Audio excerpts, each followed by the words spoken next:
Torrejas are the elite version of French toast that you need in your life. Unlike a traditional French toast, these are made with thick slices of bolillo bread that are drenched in a seasoned milk mixture and then into a beaten egg mixture, then fried in oil and topped with an infused simple syrup. The result is this incredibly crunchy exterior and a custard-like interior. We start by making our infused simple syrup with a cup of water and a cup of sugar. From there, we'll add a cinnamon stick and some orange peel and vanilla extract. This is going to infuse a lot of flavor and color into our syrup.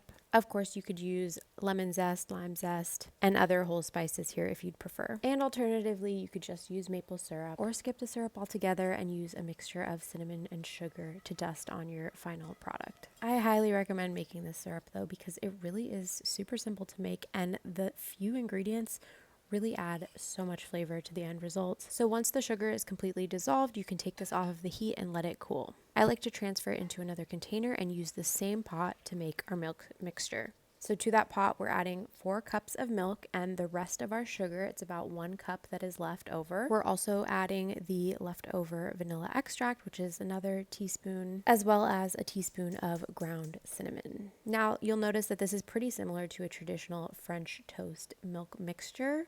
But what's different here is that we are cooking this over medium-low heat to really infuse that sugar, get it dissolved into the milk, as well as the spices. So as soon as that sugar is dissolved and all of those spices are evenly incorporated, we can take this off of the heat and let it cool. While that cools, we're going to beat 3 eggs together in a small bowl. I really find it amazing how different this dish turns out when you do the eggs separate from the milk mixture. And from here, we're ready to soak our bread in our 2 different mixtures. So we'll start out with the milk mixture. Just go ahead and soak it on both sides.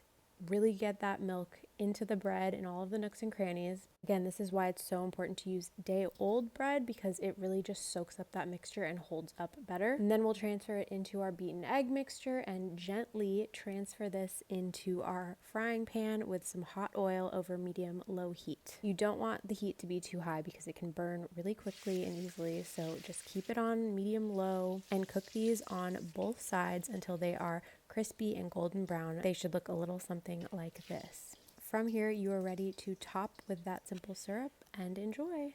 Let me know in the comments if you give this a try. Buen provecho!